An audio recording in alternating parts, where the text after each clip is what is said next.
बिस्मिल्लाहिर्रहमानिर्रहीम। अस्सलाम वालेकुम दोस्तों, कैसे हैं? खैरियत से हैं? अल्लाह ताला आपको अपनी ज़ुबान में रखे, अल्लाह ताला आप पर अपना करम फजल फरमाए, खुश रहें, आबाद रहें, अपने दोस्त अपने भाई को दुआ में याद रखें। दोस्तों वेलकम करता हूं मेरे चैनल ब्रेड जोन पर। दोस्तों आज की वीडियो का जो टॉपिक है वो मेरे भाई का एक सवाल है। उसने मुझसे पूछा है कि जब मादा तीतर अंडे देने लग जाए तो क्या नर को अलहदा कर लें।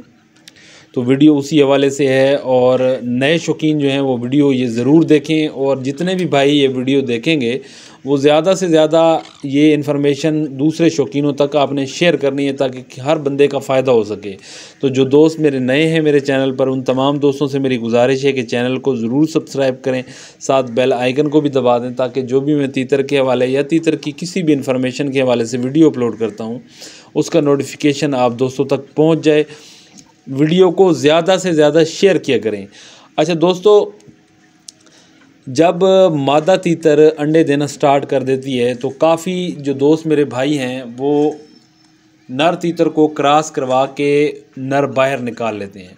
बिल्कुल ये तरीका भी ठीक है, ये गलत तरीका नहीं है। जिस भाई ने सवाल पूछा है कि क्रॉस करा के जब यानी कि मादा तीतर अंडे देना शुरू कर दे तो क्या नर को वहाँ से निकाल लें, तो ये गलती काफ़ी लोग करते हैं कि वहाँ से नर को निकाल लेते हैं। लेकिन उस भाई ने जो सवाल पूछा है, जो बात उसने की है, वो बात उसने बिल्कुल ठीक की है।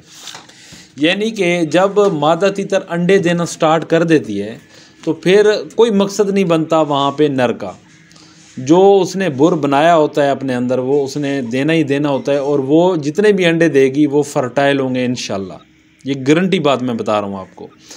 काले तीतर के हवाले से हम इसी तरह उसकी ब्रीड के हवाले से लोगों को आगाह करते हैं कि जब एक दो दफ़ा हम क्रॉस करवाते हैं काली मादी के साथ, जब वो क्रॉस कर लेते हैं फिर उसके साथ हम नर को नहीं छोड़ते।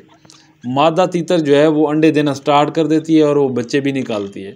इसी तरह बाकी ईरानी दक्कनी वाइट तीतर के अंदर भी यही चीज़ होती है कि हम तो केजिस के अंदर जो नर मादा होते हैं तीतर के वो रखते हैं।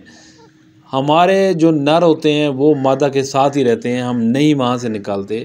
अलबत्ता एक आध कोई बीच में ऐसा नर होता है जो बहुत जालिम किस्म का होता है, मादा के साथ लड़ाई वगैरह झगड़ा करता है, जो मादा को अंडों पे सही तरीके से बैठने नहीं देता, तो हम वहाँ से नर जो है वो रिमूव करते हैं। रिमूव क्या करते हैं, उसी केज के अंदर छोटे पिंजरे के अंदर हम बंद कर देते हैं। तो आप भी इसी बात का आपने ख्याल रखना है। जो मेन जो फॉल्ट होता है वो नर को बाहर निकालने का होता है, यानी कि केज से बिल्कुल ही बाहर निकाल दिया। तो जब मादा तीतर बच्चे निकालेगी तो वो अपने बच्चों को नर जो है वो पालेगा नहीं, फिर वो आपको पिंजरे के अंदर ही बाहर ही रखना पड़ेगा।